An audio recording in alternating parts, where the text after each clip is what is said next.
Bonjour à toutes et à tous. Est-ce que vous nous entendez? Est-ce que vous pouvez nous indiquer dans le chat si vous nous voyez, si vous nous entendez, si vous voyez également le support qui est projeté?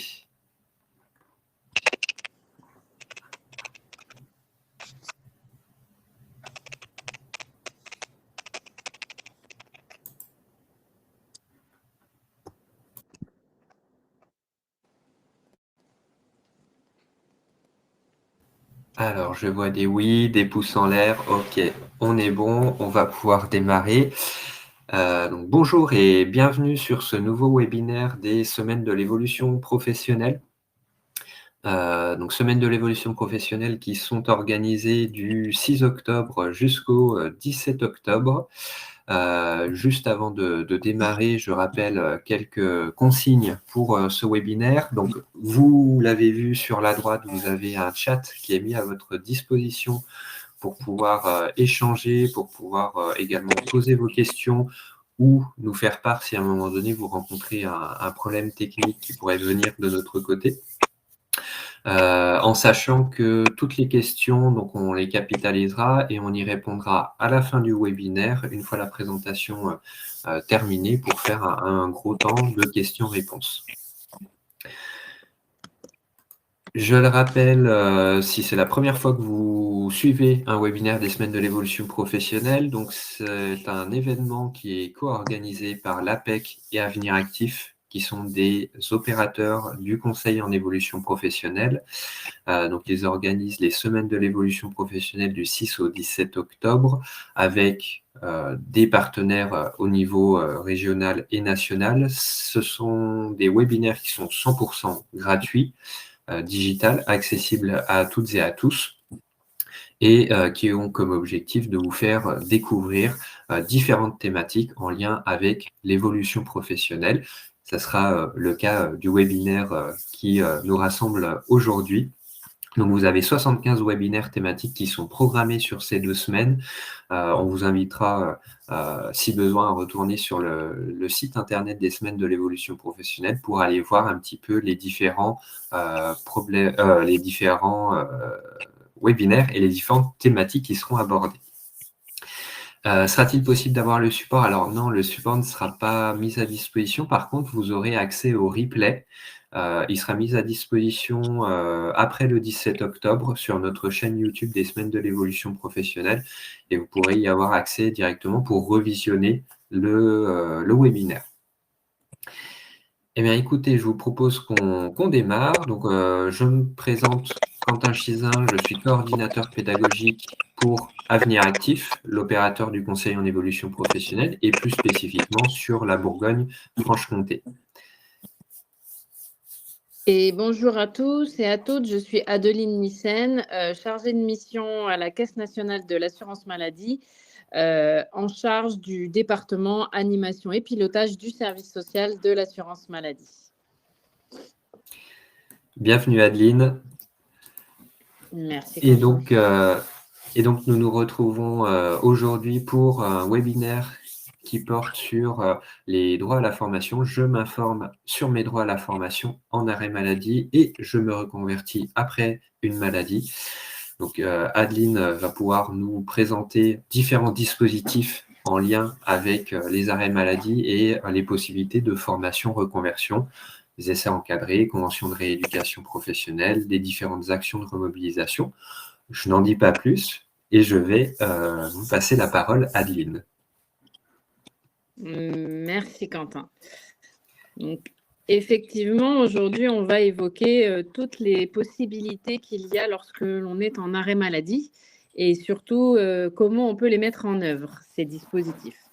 Donc, nous allons tout d'abord démarrer avec l'essai encadré. Donc, l'essai encadré est un dispositif qui permet finalement de tester la compatibilité d'un poste avec votre état de santé pendant l'arrêt de travail. Donc, c'est pour toutes les personnes en arrêt de travail. C'est donc soit pour reprendre son ancien poste, mais vraiment tester sa capacité à être sur son ancien poste, soit tester son ancien poste, mais avec un aménagement, ou essayer un nouveau poste et ou préparer une reconversion. Donc, en fait, effectivement, cet essai peut se faire soit dans son entreprise d'origine, soit finalement dans une autre entreprise si vous avez envisagé un nouveau poste. Donc effectivement, c'est pour tous les salariés, que vous soyez CDD, CDI, en intérim, voilà, mais qu'il faut que vous soyez en arrêt de travail. La durée maximale d'un essai encadré, c'est 14 jours que l'on peut renouveler une fois, donc soit 28 jours au total. Pour vous faire accompagner dans cette démarche, donc il y a évidemment le premier acteur, c'est le médecin du travail, donc le service de santé au travail qui peut vous accompagner dans ces démarches. Il y a évidemment les assistantes sociales de l'assurance maladie et puis les organismes spécialisés comme Keops, Cap Emploi ou Comet France. Donc ce sont tous des acteurs qui peuvent vous aider dans votre reprise ou retour à l'emploi. Donc, quand vous faites un essai encadré, et c'est ça qui est le plus important, vous êtes toujours considéré comme en arrêt de travail. Donc, vous percevez toujours des indemnités journalières de l'assurance maladie. Donc, c'est pour ça qu'il est important vraiment d'être en arrêt de travail et d'évoquer ce sujet pendant l'arrêt de travail, justement, pour tester vraiment votre reprise de travail. C'est le plus important. On a aussi un autre dispositif qui est aussi à faire pendant l'arrêt de travail. Il s'agit de la convention de rééducation Alors, je me professionnelle. permets juste une petite question pour bien reconfirmer pour nos participants, Adeline. On est Oui, d'accord qu'il suffit d'être en arrêt de travail, que ce soit dû à un accident du travail ou à un autre événement. C'est simplement le fait d'être en arrêt qui permet d'accéder à ce type de dispositif. tout à fait. L'arrêt indemnisé, qu'il soit arrêt pour accident du travail, maladie professionnelle ou maladie simple, vous rentrez dans les critères pour pouvoir bénéficier d'un essai encadré, effectivement. Merci.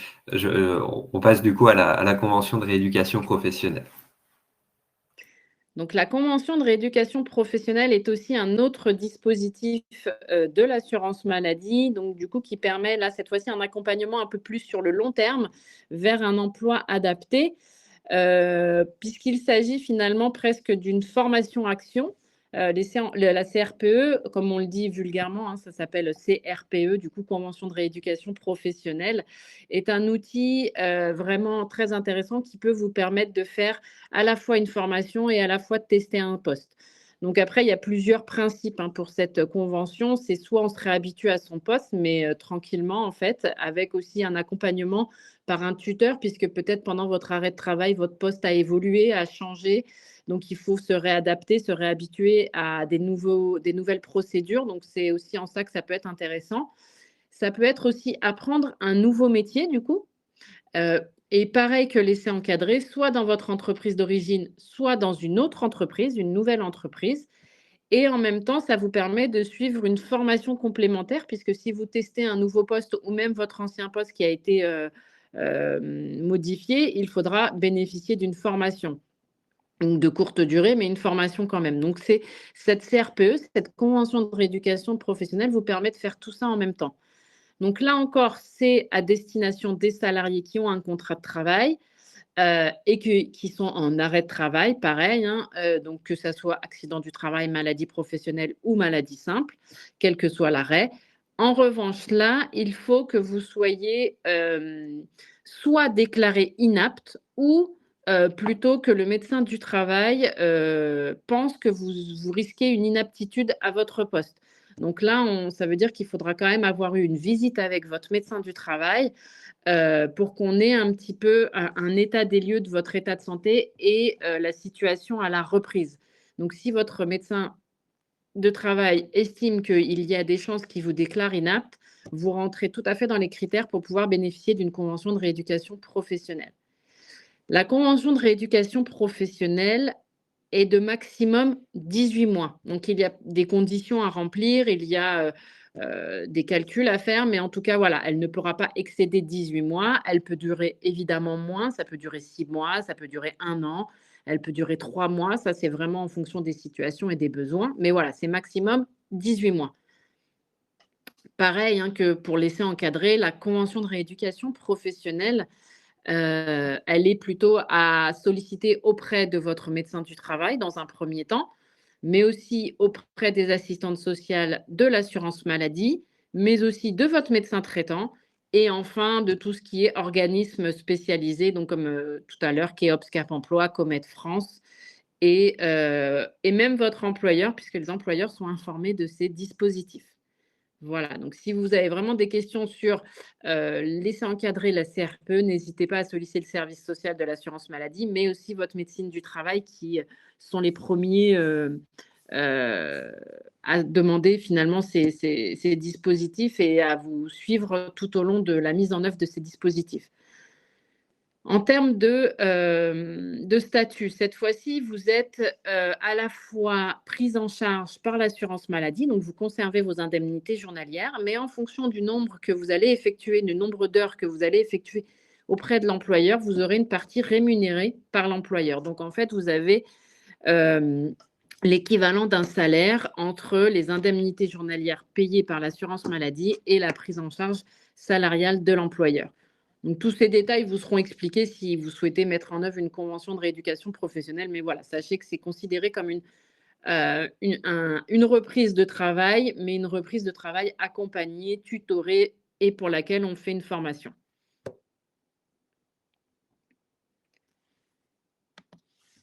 En plus de ces deux dispositifs, nous avons aussi d'autres actions que vous pouvez faire pendant l'arrêt de travail. Donc, nous appelons ça des actions de remobilisation.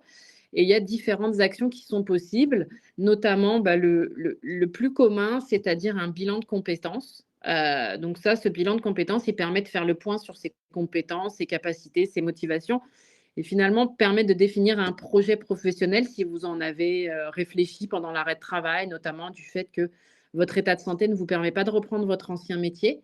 Donc ça peut être déjà un bon départ de commencer par un bilan de compétences.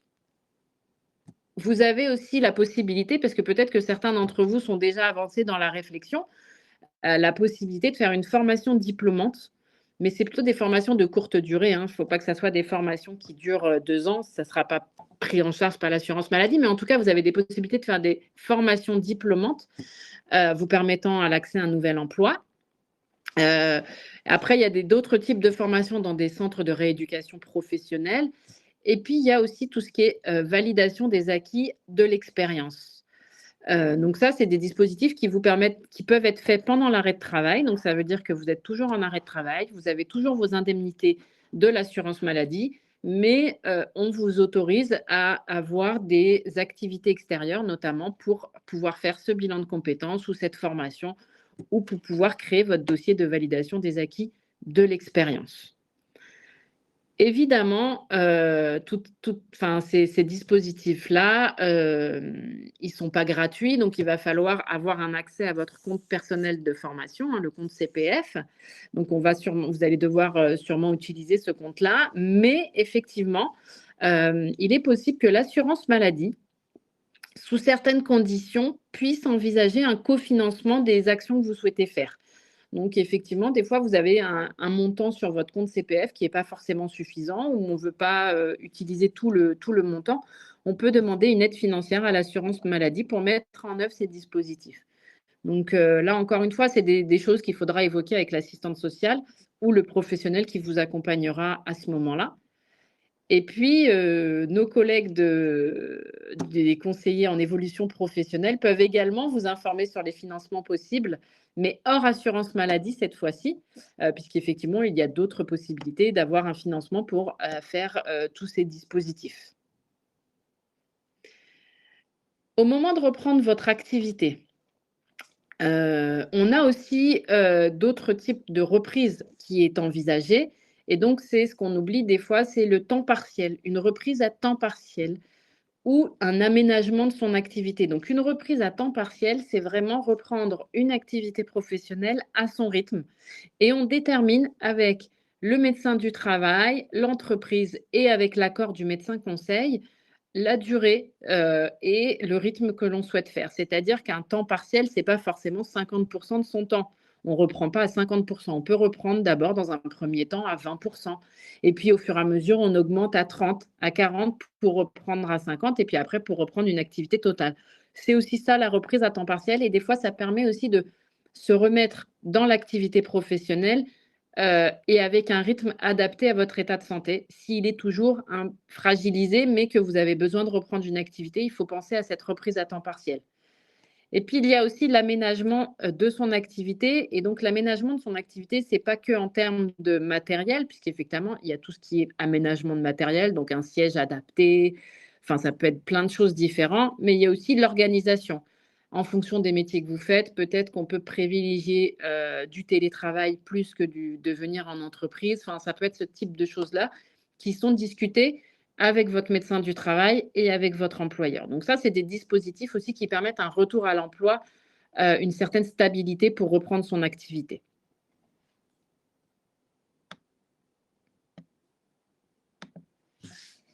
Donc, parmi les autres actions de remobilisation que vous pouvez faire, il y a eu des nouveautés suite à la loi Santé Travail. Et donc, on a maintenant ce qu'on appelle le rendez-vous de liaison. Donc, le rendez-vous de liaison, c'est un nouveau dispositif qui permet finalement de maintenir le lien pendant son arrêt de travail avec son employeur. Donc, c'est vraiment un temps d'échange entre vous et votre employeur. C'est pas un rendez-vous médical. Et effectivement, c'est à partir des arrêts de travail qui sont considérés de longue durée, donc à partir de plus de 30 jours. Donc, le but de ces rendez-vous, c'est vraiment que, du coup, vous, de garder le lien avec votre employeur, mais aussi que votre employeur puisse justement vous informer sur vos droits et les dispositifs qu'on vient de voir juste avant. Donc, tous les dispositifs qui permettent de prévenir la désinsertion professionnelle. Donc, ce rendez-vous de liaison, vous pouvez, donc généralement, c'est vous qui le demandez à partir du moment où vous avez au moins 30 jours d'arrêt de travail, mais ça peut être aussi votre employeur qui vous le propose. Évidemment, ce n'est pas un rendez-vous obligatoire, vous avez tout à fait le droit de le refuser, mais voilà, c'est un rendez-vous qui a le mérite d'exister, qui vous permet de faire le point sur votre situation avec votre employeur et à ce rendez-vous, vous pouvez tout à fait convier le médecin du travail si besoin, mais ce n'est pas une obligation, c'est vraiment un rendez-vous, on va dire, plutôt d'échange de type administratif sur l'information de vos droits. Donc, ce rendez-vous, il se fait soit en présentiel dans les locaux de votre entreprise, soit à distance, donc soit par téléphone, soit en visioconférence comme on fait aujourd'hui. Voilà, mais je préfère vraiment vous le redire, ce rendez-vous n'est absolument pas une obligation. Vous avez tout le droit de refuser et il n'y aura pas de conséquences particulières si vous refusez ce rendez-vous pour X ou Y raison. C'est votre choix.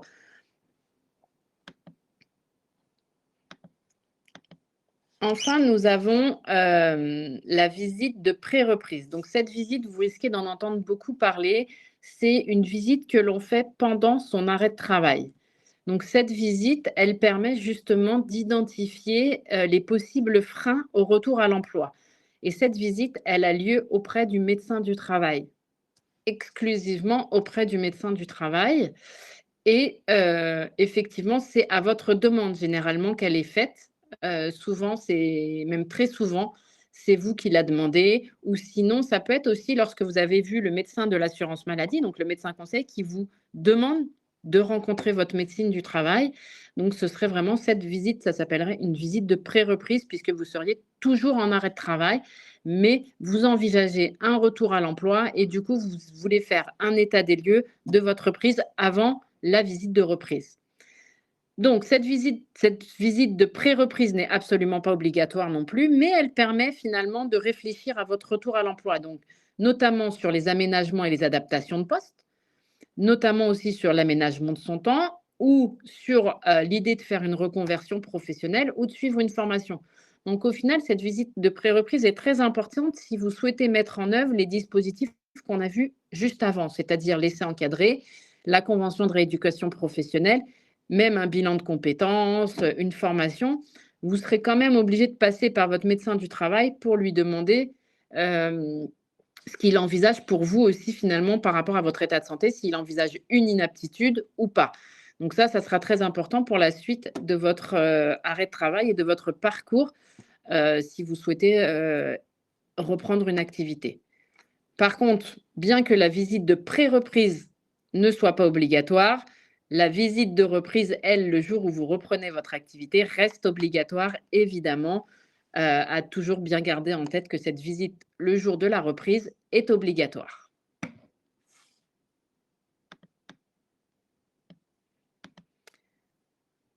Donc, si vous souhaitez finalement préparer la reprise d'activité après un arrêt maladie, alors du coup, n'hésitez pas à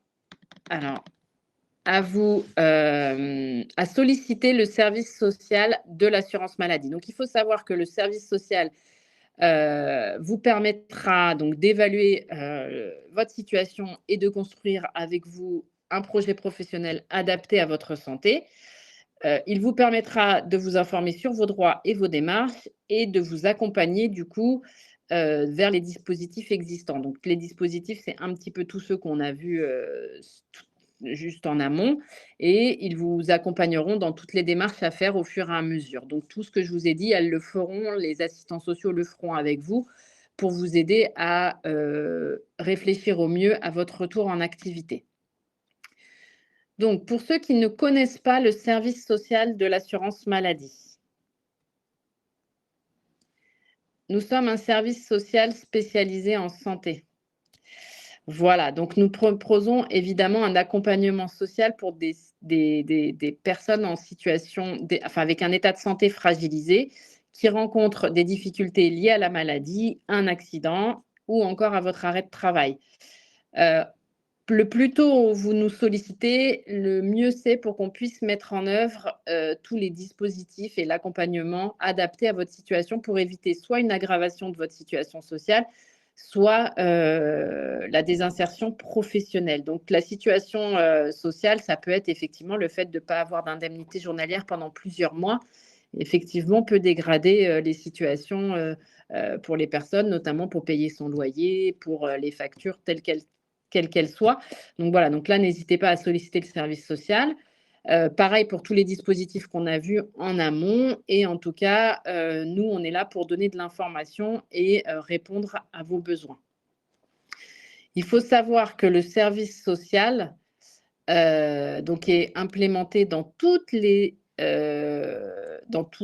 CPAM, hein, d'accord, donc dans toutes les caisses primaires d'assurance maladie, vous pouvez trouver des assistantes sociales et on travaille en complémentarité avec nos services administratifs internes, donc à savoir le service médical, donc les médecins conseils, et les services des caisses primaires, donc tout ce qui est les prestations en espèces, donc ceux qui payent vos indemnités journalières. Donc on travaille ensemble sur vos dossiers, notamment dans tout ce qui est la prévention de la désinsertion professionnelle. Nous travaillions en lien pour valider, faciliter vos dossiers et que les choses puissent aboutir. Donc il faut savoir que pour chaque demande que vous faites dans les dispositifs qu'on a vus, il faut qu'on demande l'accord au médecin conseil. Donc, généralement, cet accord, il est toujours positif, hein, sauf cas exceptionnel. Mais les médecins conseils, quand ils voient qu'on est déterminé à reprendre une activité et qu'on met des choses en œuvre pour pouvoir reprendre une activité de façon sereine, stabilisée, généralement, il est plutôt pour que vous puissiez faire ce genre d'action avec nous. Donc voilà, donc n'hésitez pas vraiment à solliciter le service social. Donc soit vous le sollicitez par vos propres partenaires, donc ça peut être le médecin du travail qui nous sollicite, ça peut être le médecin conseil aussi quand vous allez le rencontrer, il peut nous solliciter.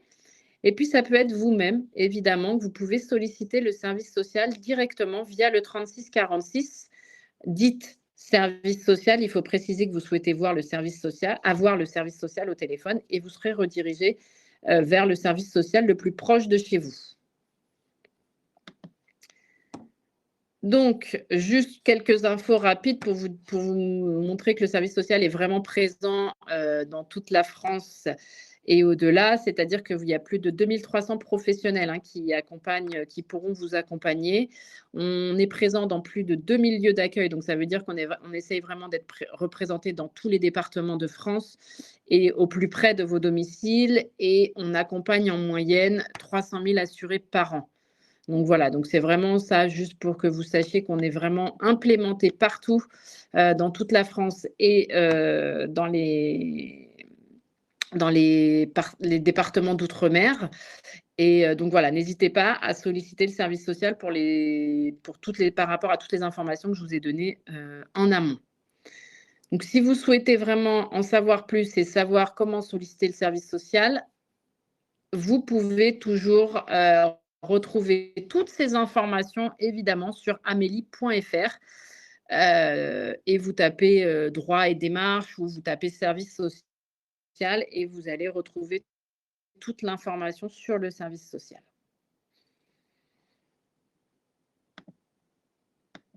Merci Quentin. Merci Adeline pour cette présentation. Juste avant de passer aux questions qui ont été nombreuses dans le chat, c'est un sujet qui questionne et en tout cas qui intéresse par rapport aux possibilités qui sont offertes en arrêt maladie et dans le cadre de formation reconversion. Donc, juste avant de passer à ces questions, je vais vous présenter très rapidement le service Mon conseil en évolution professionnelle.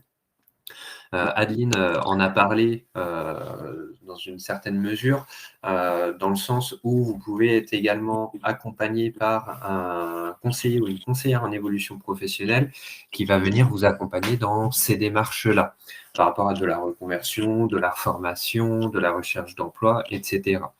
Donc, c'est un service qui peut venir en complémentarité lorsque vous êtes en arrêt maladie, des services de l'assurance maladie qui devront vous accompagner plutôt sur l'aspect justement lié à l'arrêt maladie et aux dispositifs qui ont été présentés par Adeline.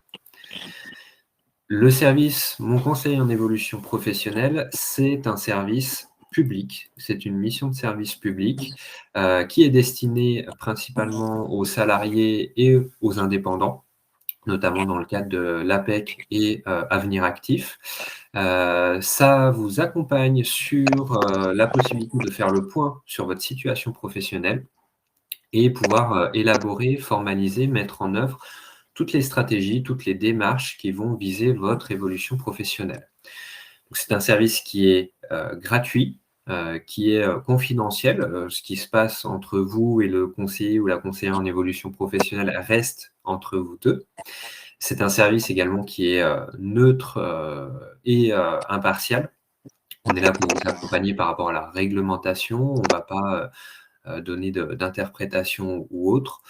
C'est un service également de proximité, dans le sens où on est disponible et accessible sur l'ensemble du territoire français, en région, en département et également dans les DOM-TOM. Et c'est un service qui est personnalisé. L'objectif, c'est d'accompagner votre situation, pas une situation lambda salariée, mais vraiment de s'adapter à votre situation pour vous proposer un accompagnement qui soit personnalisé. Vous avez en tout 5 opérateurs du conseil en évolution professionnelle, donc Avenir Actif qui va accompagner spécifiquement les salariés et les indépendants, que vous soyez ou non en arrêt maladie ou en arrêt de travail.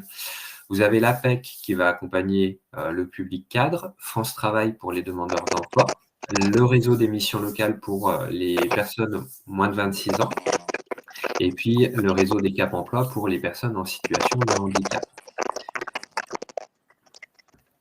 L'objectif du conseil en évolution professionnelle, il est assez large. L'idée, c'est de vous permettre de faire vos propres choix professionnels de manière éclairée, de pouvoir évoluer dans un sens comme dans un autre, que ce soit par le biais d'une formation, d'une mobilité interne, d'une mobilité externe, d'une recherche d'emploi. Adeline a parlé de formation, de validation des acquis de l'expérience, de bilan de compétences.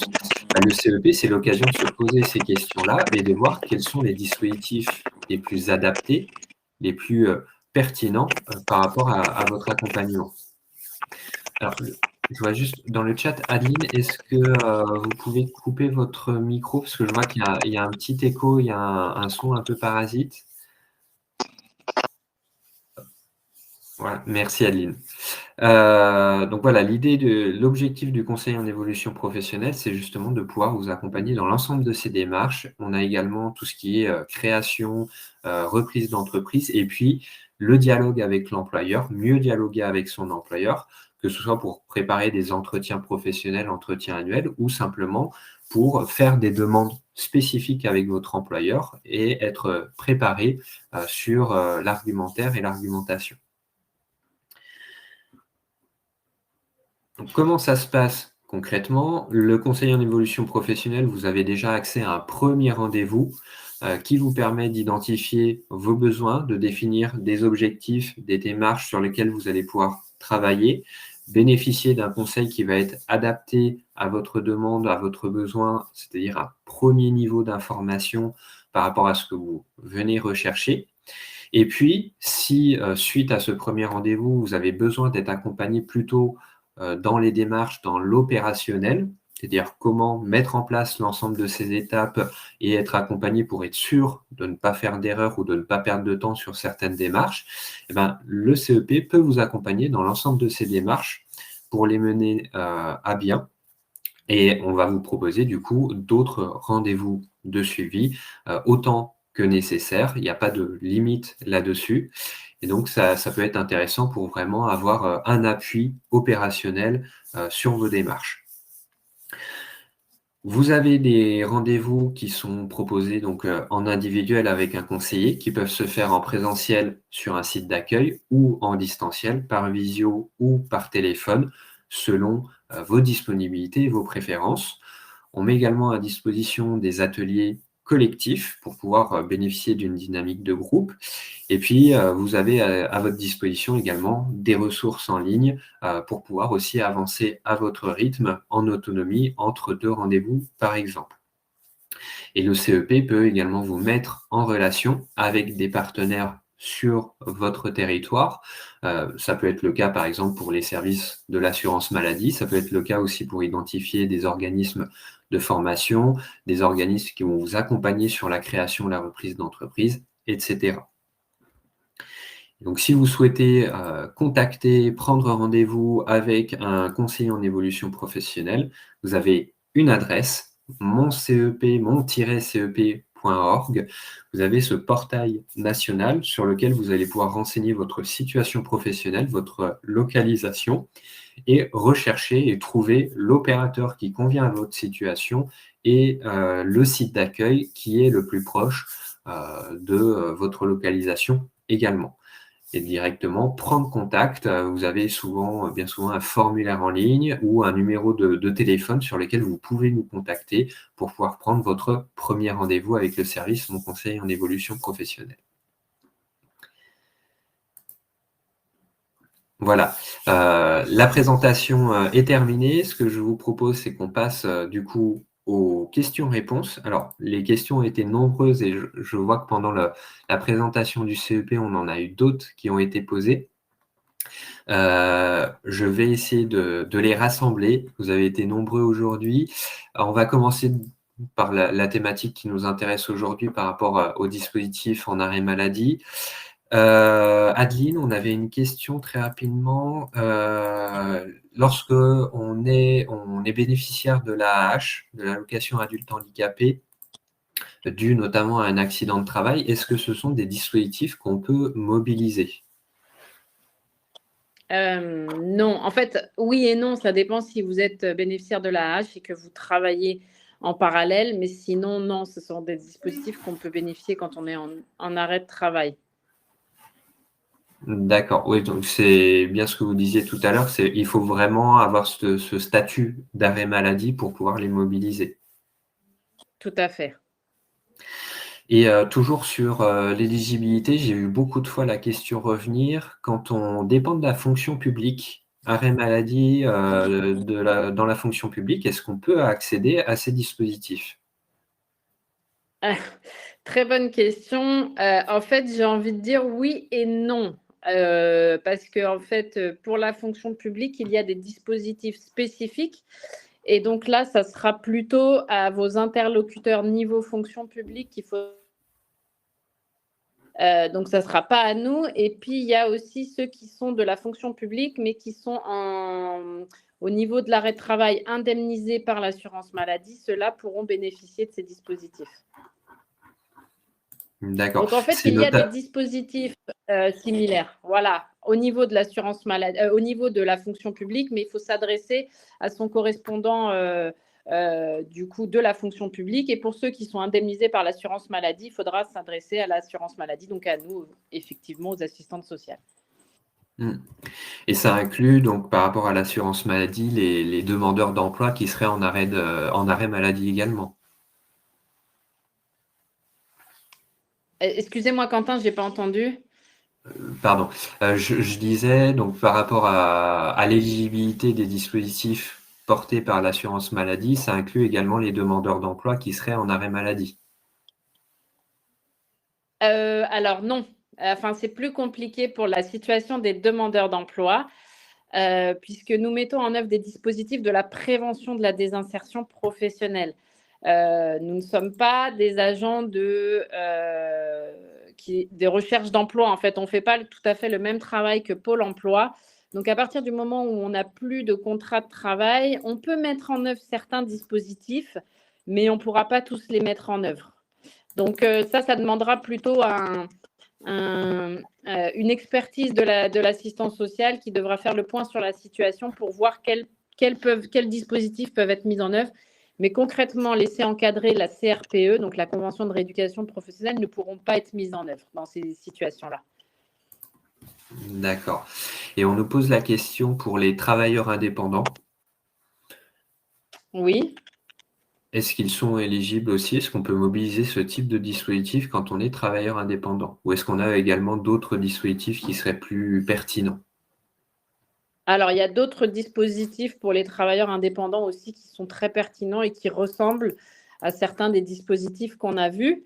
Après, il y a la possibilité des fois de mettre en œuvre certains dispositifs comme la CRPE, laisser encadrer, mais c'est vraiment des situations à étudier si le travailleur indépendant souhaite reprendre une activité salariée.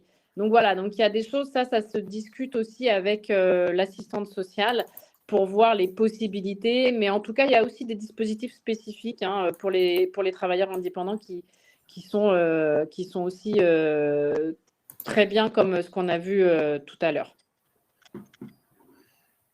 D'accord. Alors, je crois que j'ai fait le tour des questions sur les types de publics. On a eu une question par rapport à la PMSMP. Pour bien comprendre Oui. quelle est la différence entre la PMSMP qu'on peut mettre en place aussi dans une situation d'arrêt maladie et les dispositifs que vous avez présentés. Alors, je crois que c'était notamment au niveau du premier dispositif. Oui, alors effectivement, la PSMP est souvent comparée à un essai encadré. Et en fait, la grosse différence de la PSMP et de l'essai encadré, c'est que nous, assurance maladie, nous ne sommes pas prescripteurs de la PSMP. Donc, ça veut dire que vous n'êtes pas obligé de passer par vous. De toute façon, vous ne pourrez pas passer par nous pour mettre en œuvre une PSMP. Voilà, c'est une des grosses différences.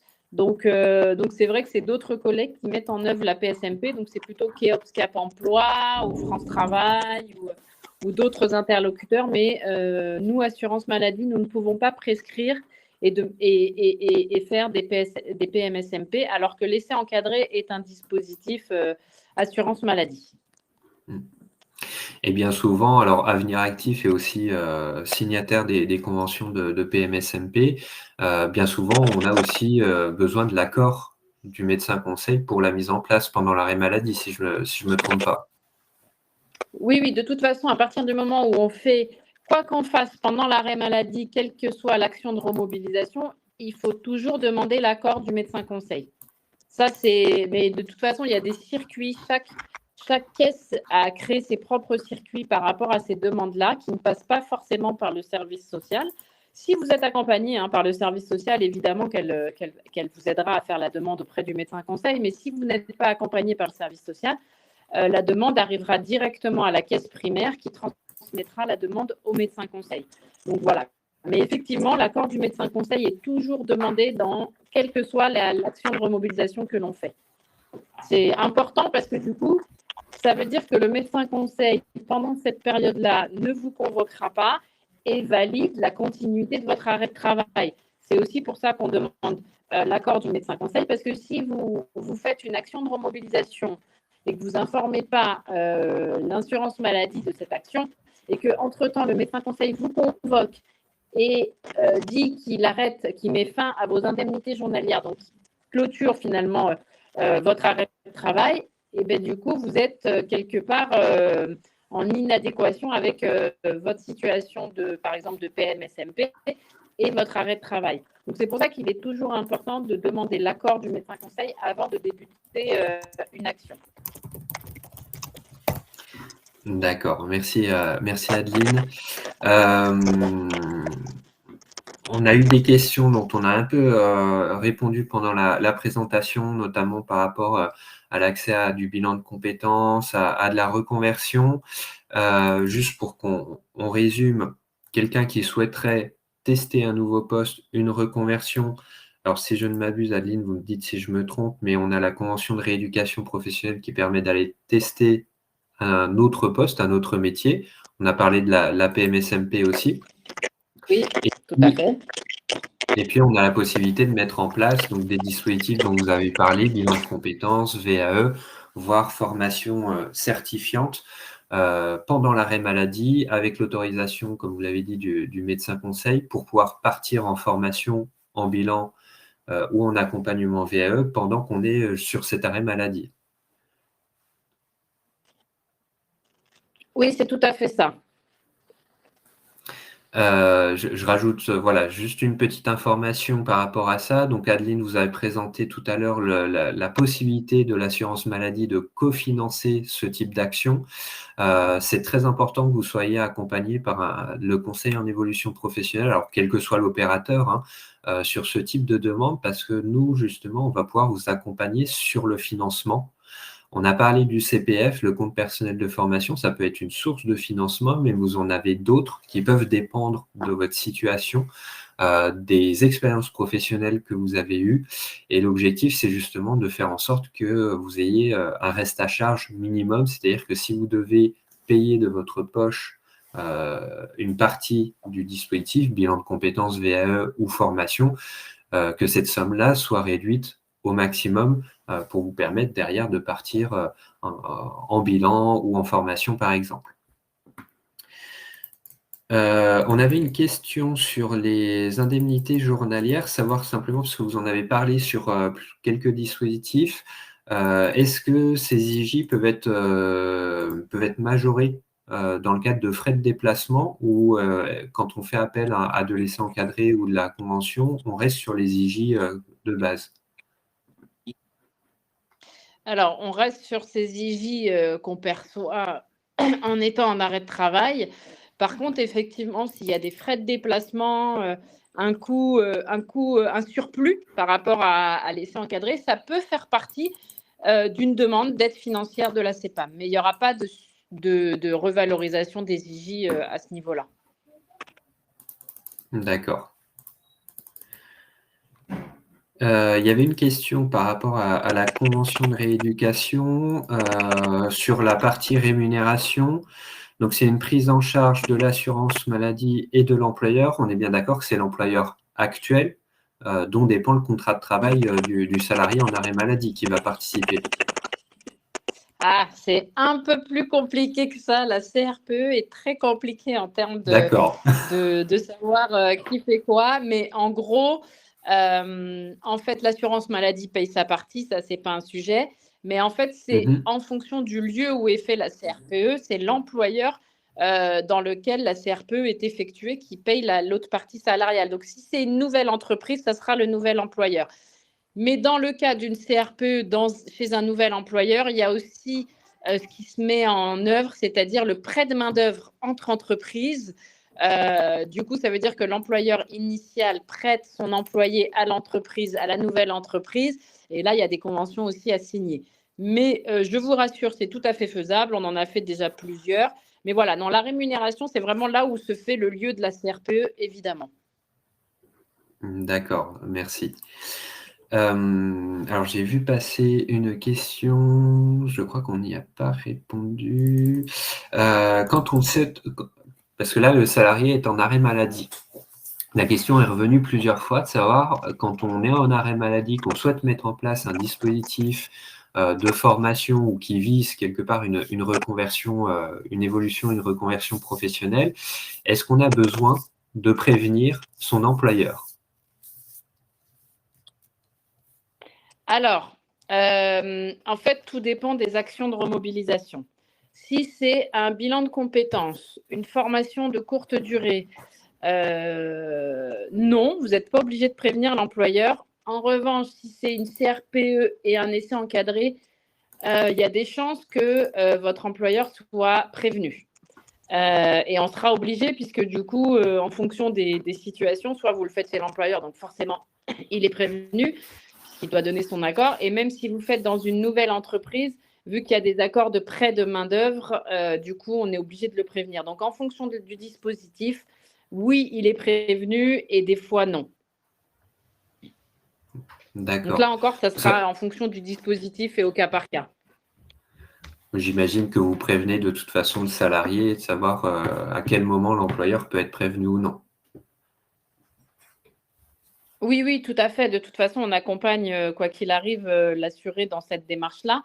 Et l'employeur, on le prévient jamais trop tôt, mais on le prévient pas trop tard non plus. Et de toute façon, la démarche primaire à faire, c'est avec le médecin du travail. Donc le médecin du travail aussi n'aura pas à prévenir l'employeur en fonction de la démarche que vous faites, mais ils peuvent se mettre en lien en fonction de la situation. Donc voilà, donc c'est vrai qu'il faut être assez au clair avec ça, mais il y a vraiment des actions qu'on peut faire sans prévenir l'employeur et il ne le saura jamais et il n'a pas à le savoir. Donc voilà, c'est en fonction des dispositifs. Alors, j'ai d'ailleurs une question sur la PMSMP. L'employeur doit être prévenu ou pas? Alors effectivement, dans le cadre d'une PMSMP, la convention, si vous êtes salarié, elle doit être signée par votre employeur actuel. Donc, dans le cadre d'un arrêt maladie, on a besoin de l'accord du médecin conseil, de l'employeur et la signature de la structure qui va vous accueillir pendant le stage et votre signature également. On a vu des dispositifs de formation, bilan, VAE, formation certifiante.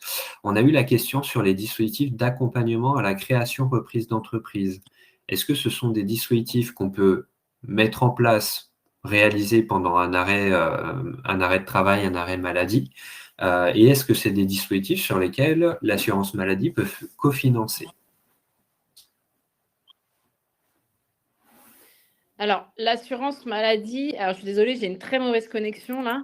L'assurance maladie peut vous orienter vers les bons interlocuteurs pour la création d'entreprise, mais effectivement, on ne peut pas aider nous-mêmes à la création d'entreprise. Ça ne fait pas partie de nos missions et nos compétences, surtout de notre champ de compétences. Mais en tout cas, on vous mettra en lien avec les interlocuteurs adaptés. Et oui, on peut faire une création d'entreprise pendant un arrêt de travail. C'est tout à fait possible d'être en arrêt de travail et de créer son entreprise. Il n'y a pas de souci là-dessus. Et par rapport au financement, donc ça peut être pris en charge par l'assurance maladie ou pas? Je suis désolée, Quentin, je n'ai pas entendu. Je disais par rapport au financement, est-ce que ce type d'action peut être pris en charge, cofinancé par l'assurance maladie? C'est une bonne question. Alors, pour tout vous dire, je ne sais pas. Je ne sais pas. C'est possible, j'imagine, mais je ne pourrais pas vous l'affirmer là comme ça. Il faudrait que je fasse une recherche. Donc là, je ne sais pas. Ouais, je suis désolée. Alors, je peux peut-être compléter cette partie-là parce que c'est vrai que les accompagnements à la création d'entreprise, Oui. on a eu une évolution. Alors là, c'est vraiment hors prise en charge assurance maladie. Vraiment dans le cadre du conseil en évolution professionnelle. On a eu une évolution cet été. C'était des dispositifs, des accompagnements qui pouvaient être financés via le compte personnel de formation. Depuis cet été, ce sont des dispositifs qui ne sont plus finançables via le CPF. Alors, il peut exister des dispositifs de financement sur les accompagnements création reprise d'entreprise. On a parfois des accompagnements qui vont être intégrés à des formations avec des petites certifications qui sont référencées au répertoire spécifique.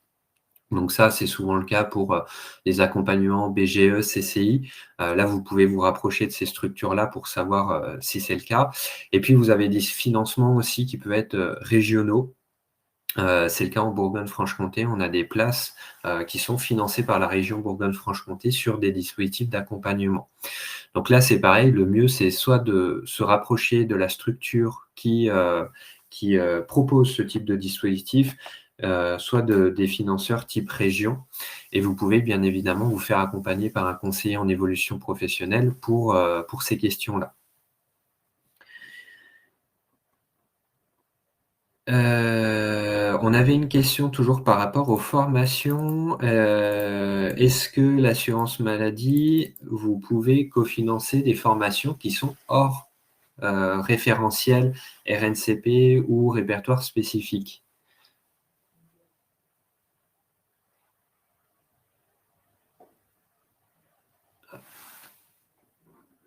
Je crois qu'on a perdu Adeline.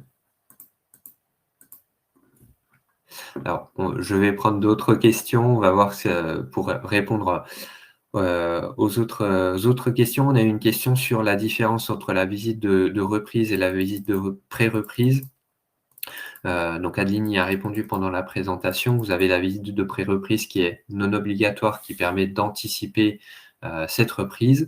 Et puis vous avez la visite de reprise qui est une obligation à partir du moment où vous arrêtez votre arrêt maladie et vous revenez dans l'entreprise sur votre poste.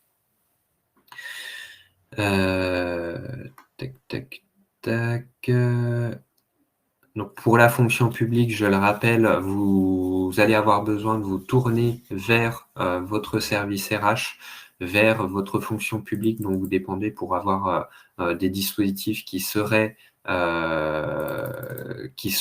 compatibles avec votre statut rattaché au droit public.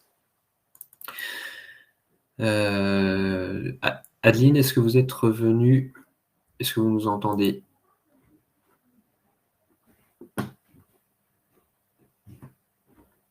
Alors, c'est pas grave, on va passer aux autres questions. Doit-on être déclaré inapte pour une formation, bilan de compétences ou une VAE pendant l'arrêt maladie? Alors, il n'y a pas forcément besoin, on l'a vu, à partir du moment où vous êtes en arrêt maladie, vous avez accès au dispositif qu'on a vu précédemment, l'essai encadré, la convention de rééducation, etc. Vous avez la possibilité de faire un bilan, une VAE et une formation certifiante pendant cet arrêt avec accord du médecin conseil. Donc c'est possible, il n'y a pas nécessité d'être déclaré inapte pour pouvoir le faire. Et je dirais même que c'est mieux de le faire avant, puisqu'à partir du moment où vous êtes déclaré inapte, votre contrat de travail va être rompu, puisque vous allez être licencié pour inaptitude. Et c'est ce qu'on a vu précédemment avec Adeline. À compter du moment où vous êtes licencié pour inaptitude, vous n'êtes plus sous statut salarié, donc vous avez des dispositifs qui ne seront plus à votre main.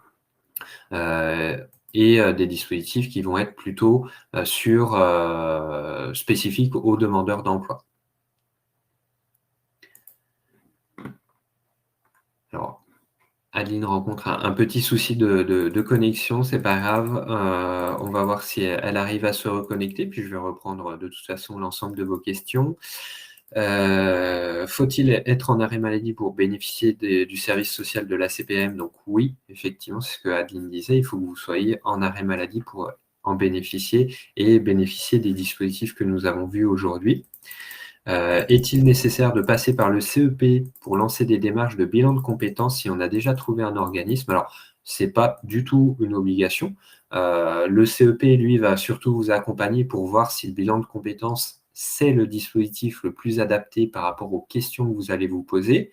Voir aussi comment financer ce bilan, je vous le disais, par rapport aux différents dispositifs de financement et faire en sorte que vous ayez un reste à charge minimal quand vous allez devoir financer un bilan de compétences.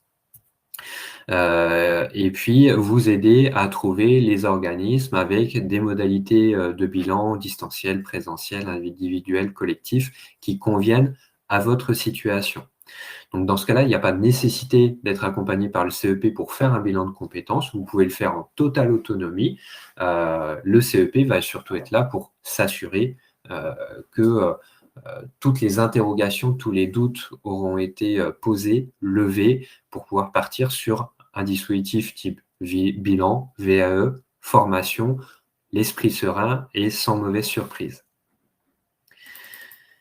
Est-ce qu'il y a un dispositif pour les demandeurs d'emploi? Donc ça, on y a répondu.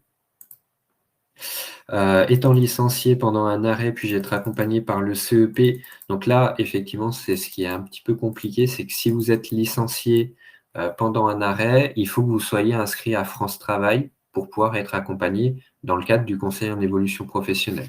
Avenir Actif ne peut plus vous accompagner. Si vous êtes cadre, l'APEC non plus, puisque vous n'êtes plus en situation de travail. Donc là, l'opérateur, ça sera France Travail, à condition que vous soyez inscrit en tant que demandeur d'emploi. Si ce n'est pas le cas, les seules personnes qui vont pouvoir vous accompagner, ce sont les services de l'assurance maladie, tant que vous êtes en arrêt maladie.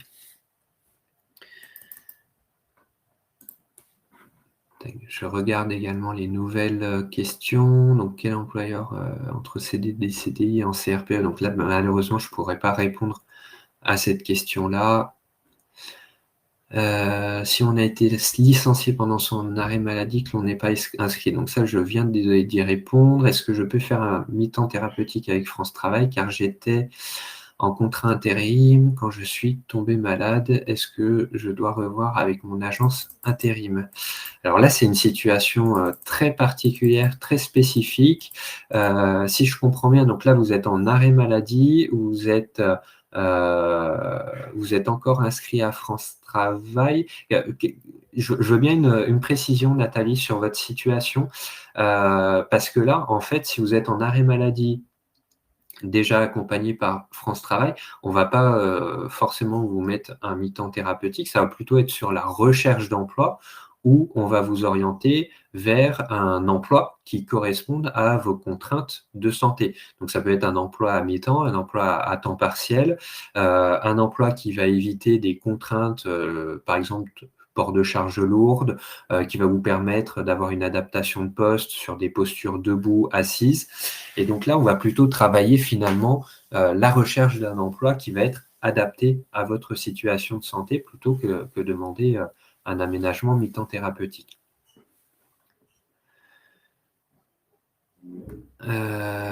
Pourquoi le CEP APEC nous demande-t-il notre identifiant CPM? Alors là, c'est une question qu'il faudra voir directement avec l'APEC.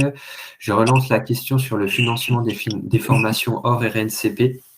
Alors, les formations hors RNCP, il faut vérifier si elles sont référencées au répertoire spécifique, ORS. Dans ce cas-là, vous avez des financements qui sont possibles. Par contre, hors RNCP, eh bien, vous n'allez pas avoir de financement par des financeurs dits classiques. Je pense aux conseils régionaux, je pense au CPF, à l'État, à l'assurance maladie ou autre. Vous pourrez partir en formation. Si vous êtes en arrêt, évidemment, avec les accords qui vont bien. Par contre, ça sera à vous de financer de votre poche ce type de formation.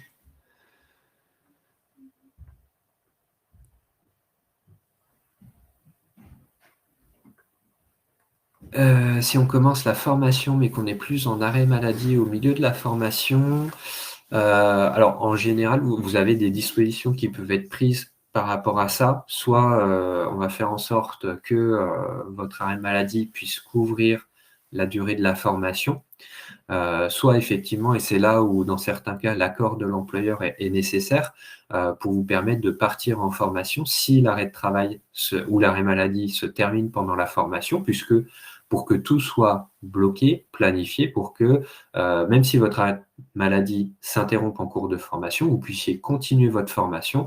Et là, on va être sur une reprise un peu plus classique où l'employeur aura validé une autorisation d'absence avec un maintien, si nécessaire, de votre salaire, de votre rémunération lorsque votre arrêt maladie va s'interrompre en cours de formation. Ce qui se passe la très grande majorité du temps, c'est que votre arrêt maladie va couvrir votre formation. Et la question, par contre, peut se poser après votre formation, à la date de fin de votre formation, de savoir est-ce que l'arrêt maladie est prolongé ou est-ce que vous avez besoin de retourner en entreprise. Peut-on cumuler deux dispositifs dans une certaine logique, commencer une action de bilan de compétences et ensuite un essai encadré en fonction des résultats du bilan? Alors oui, c'est possible. Hein. Ce sont des dispositifs... Oui. Adeline est revenue. Re-bienvenue Adeline. Est-ce que vous voulez répondre à cette question du coup? Non, mais vous m'entendez? Oui, on vous entend bien. Ok, super. C'était très bien votre réponse, mais oui, on peut cumuler plusieurs dispositifs, effectivement, en fonction de la situation. Effectivement, si on fait un bilan de compétences et que par la suite, on s'aperçoit qu'on a besoin de faire une formation derrière. C'est possible. On a une question, je ne l'ai pas vu passer précédemment par rapport au dispositif d'émission reconversion, de savoir si on peut entamer la démarche pendant l'arrêt maladie. Alors, j'aurais tendance à dire que c'est à voir en fonction de la situation, parce que s'il y a risque d'inaptitude, il y aura de toute façon licenciement pour inaptitude. Mais Adeline, pour moi, de mon côté, je ne vois pas qu'est-ce qui empêcherait ce type de démarche. Est-ce que de votre côté, au niveau de l'assurance maladie, vous confirmez que c'est possible d'avancer sur un dispositif démissionnaire en arrêt maladie? Oui, alors, nous, on s'adresse avant tout, pour ces dispositifs, il faut être salarié. Donc après, le dispositif de reconversion, on ne le conseille pas de démissionner et de commencer un dispositif de reconversion. Mais là, c'est une situation à étudier au cas par cas. Et là, je vous invite vraiment à prendre contact avec le service social parce que comme ça, sur une question simple, je ne peux pas donner une réponse claire parce que c'est vraiment, voilà, il faut vraiment étudier votre situation parce que peut-être qu'il y a plein de choses qui rentrent en jeu, mais il y a des choses qui sont possibles. Pendant l'arrêt de travail, on peut démissionner, évidemment, on peut faire des actions de remobilisation, mais voilà, vraiment à voir au cas par cas. Merci Adeline, moi je rejoins complètement là-dessus. Le mieux c'est de se faire accompagner par le CEP, par l'assurance maladie selon votre statut, ou les deux. On l'a vu qu'on pouvait avoir ce double accompagnement, parce que là ça va dépendre de ce qui est le plus intéressant pour vous, le plus pertinent au regard de votre situation spécifique. Il est 13h, on va s'arrêter là pour les questions. Je crois avoir balayé la grande majorité des questions. Si vous en avez d'autres au regard de votre situation, si vous en arrêt maladie, on l'a vu avec Adeline, prenez contact avec le service social de l'assurance maladie. En parallèle, vous pouvez vous faire accompagner par le conseiller en évolution professionnelle selon votre situation, salarié, indépendant, cadre, demandeur d'emploi, etc. N'hésitez pas à vous orienter vers ces services d'accompagnement. Et puis, je vous remercie pour votre participation. Vous avez été très nombreux avec beaucoup de questions intéressantes et je vous souhaite une bonne fin de journée. N'hésitez pas aussi à aller consulter les autres webinaires des semaines de l'évolution professionnelle qui pourraient vous intéresser. Bonne journée à toutes et à tous et je vous remercie encore une fois pour votre participation.